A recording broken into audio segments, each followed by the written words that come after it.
అమ్మా నా బండి. అమ్మయ్య బండి ఇక్కడే ఉంది.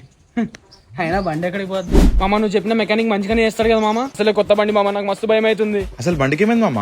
పంచర్ అయింది మామ. ఇరుగు దిష్టి, పొరుగు దిష్టి, ఊళ్ళో వాళ్ళ దిష్టి, మా ఫ్రెండ్స్ దిష్టి అన్ని పోవాలి. మామ మామ నీ బండి ఒకసారి ఇస్తావా మామ? మామ కావాలంటే నా ప్రాణాలు అడుగు మామ, ఇచ్చేస్తా. కానీ నా బండి మాత్రం అడగక మామ, ప్లీజ్ మామ. నువ్వేమన్నా అనుకో మామ. బండిలో మినిమం 500 పెట్రోల్ మెయింటైన్ చేయాలి. దాని మీద ఒక 100-200 మెయింటైన్ చేసిరు అనుకో, మంచి మైలేజ్ ఇస్తుంది, బండి కండిషన్ లో కూడా ఉంటది. మామ 100 రూపాయలు ఉంటే మామ, బండి ఆగిపోయింది మామ, ప్లీజ్ మామ. అన్న నీ బండి ఇస్తావా? నాగల వరకు వెళ్ళేసి వస్తాను.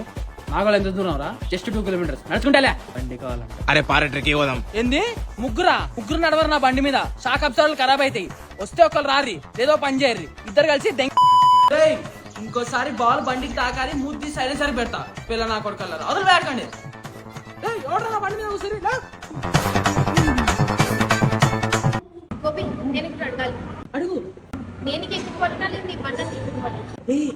ఛాన్సే లేదు, నీకు తెలుసు కదా నాకు నా బండి అంటే ఎక్కువ ఇంపార్టెంట్. బండి చూడకపోతే అసలు రావు. నీకా